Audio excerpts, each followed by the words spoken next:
নমস্কার, আপনারা দেখছেন লাইফ অ্যান্ড স্পাইস আর সঙ্গে রয়েছি আমি গোপা। আপনারা এতক্ষণে নিশ্চয়ই বুঝে গেছেন যে আমাদের আজকে রেসিপি কি হতে চলেছে। হ্যাঁ, ঠিকই ধরেছেন, আমাদের রেসিপি মুড়ি ঘন্ট। মুড়ি ঘন্টের জন্য আমাদের প্রথমেই যেটা দরকার একটা মাছের মাথা। আমি এখানে একটা কাতলা মাছের অর্ধেক মাথা নিয়েছি। আমি ওটাকে ভালো করে ধুয়ে পরিষ্কার করে নিয়েছি। তারপর এতে একটু লবণ আর একটু হলুদ ভালো করে মাখিয়ে নেব।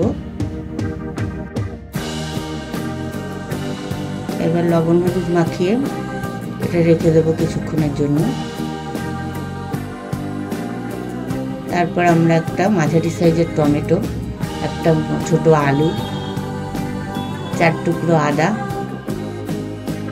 এবং 5টা কাঁচা লঙ্কা আপনারা যে যার স্বাদে নেবেন। আর ফোড়নের জন্য 2টো এলাচ, 2টো লবঙ্গ এবং 1 টুকরো দারচিনি আর একটা তেজপাতা এবং কিছু অল্প একটু সাদা জিরে। এবার আলুটাকে আমি ছুলে নেব। ছুলে নিয়ে ছোট ছোট করে এরকমভাবে কেটে নিতে হবে। এবার আমি আলুটাকে ভালো করে ধুয়ে নিয়েছি আর নিয়েছি ছোট একটা কাপের 1 কাপ গোবিন্দভোগ চাল।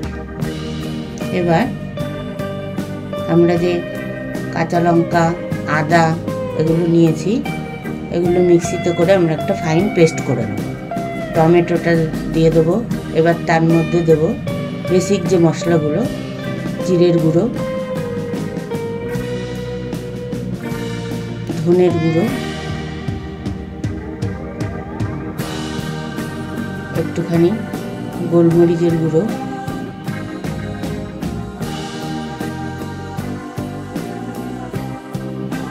একটু লঙ্কার গুঁড়ো, এগুলো দিয়ে আর সামান্য একটু জল দিয়ে আমরা ফাইন পেস্ট করে নেব।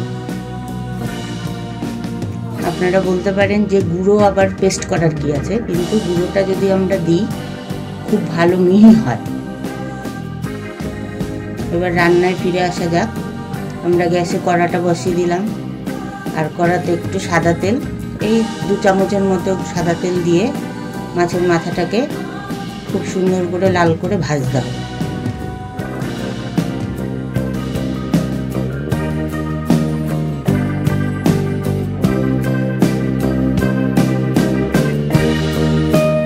এক পাশ হয়ে গেছে, আরেক পাশ একইভাবে উল্টে দিয়ে আমাদের ভেজে নিতে হবে।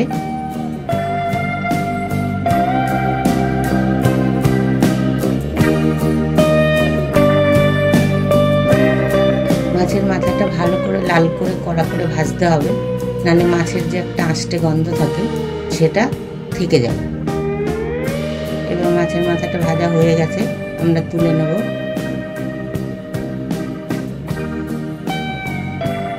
আর ওই তেলের মধ্যেই আমরা রান্নাটা সর্ষের তেলে করব। আরও 2 চামচের মতো কি 3 চামচের মতো আমরা সর্ষের তেল দিয়ে দিলাম। আর ফোড়নের জন্য যে লবঙ্গ, দারচিনি, এলাচ সেগুলো দিয়ে দেবো। আর এলাচটা অবশ্যই একটু ফাটিয়ে দেবেন, নাহলে ছিটে যেতে পারে। সব এক এক করে আমরা দিয়ে দেবো। তেজপাতাটা আমি একটু ছিঁড়ে দিলাম আর সাদা জিরে। ফোড়নটা যেই একটু ভাজা ভাজা হবে তার মধ্যে আলুটা দিয়ে দেবো।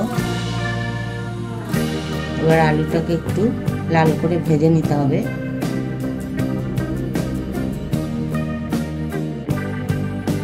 মিক্সিতে যে পেস্টটা আমি করেছিলাম আদা, কাঁচা লঙ্কা, টমেটো আর গুঁড়ো, সেই পেস্টটা দিয়ে দিলাম।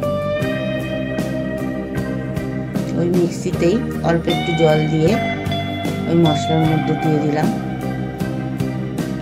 এবার এর মধ্যে দেব 1 চামচ হলুদ আর লবণ নিজের স্বাদ মতো, সামান্য একটু চিনি, এটাকে ব্যালেন্স করবার জন্য। এবার ঢাকা চাপা দিয়ে গ্যাসটার সিমটা একটু কমিয়ে দিয়ে আমরা তেল ছাড়ার জন্য অপেক্ষা করব। এবার আমরা ঢাকা খুলে দেখো বন্ধুরা কি সুন্দর পাশ দিয়ে তেল ছেড়ে দিয়েছে। একদম মশলাটা কষানো আমাদের প্রায় রেডি। গোবিন্দভোগ চালটা ধুয়ে জল ঝরিয়ে রেখেছিলাম, সেটা এর মধ্যে দিয়ে দেব। এবার ভালো করে ওটা দিয়ে কষাবো।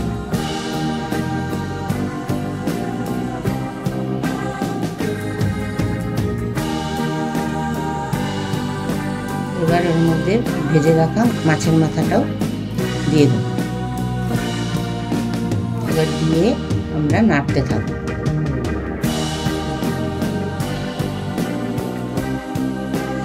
যে কাপ মেপে আমরা চাল দিয়েছিলাম, 1 কাপ চালে 2 কাপ জলের প্রয়োজন, কিন্তু এখানে যেহেতু আলু মাছ এগুলো রয়েছে, আমি সেখানে 2 কাপ থেকে আর একটু বেশি 2.5 কাপের মতো জল দিলাম। এবার এটা একটু নাড়া দিয়ে ভালো করে মাখিয়ে নিয়ে গ্যাসটাকে একটু কমিয়ে ঢাকা চাপা দিয়ে দিলাম 10 মিনিটের জন্য।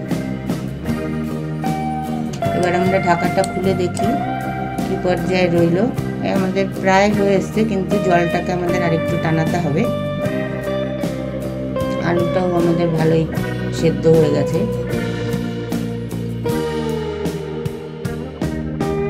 এখনো যেহেতু একটু জল রয়েছে, এই জলটা আমাদের টানাতে হবে, তাই আমরা আবার ঢাকা দিয়ে 2 মিনিট অপেক্ষা করব। 2 মিনিট হয়ে গেছে, আমাদের জলটাও শুকিয়ে গেছে। এবার ভালো করে নাড়া দিয়ে দেব। আর দেখুন চালটাও সেদ্ধ হয়ে গেছে। এবার এর মধ্যে একদম শেষ সময় একটু গরম মশলা দিয়ে দেবো। যারা ঘি পছন্দ করেন একটু ঘি ছিটিয়ে দিতে পারেন। ব্যাস আমাদের মুড়ি ঘন্ট রেডি। এবার গ্যাসের ফ্লেমটা বন্ধ করে আমরা স্ট্যান্ডিং পজিশনে রেখে আবার ফিরে আসছি। এবার পরিবেশনের পালা। এবার আমাদের মুড়ি ঘন্ট কমপ্লিট, আর আমরা গরম গরম মুড়ি ঘন্ট পরিবেশন করে দেব।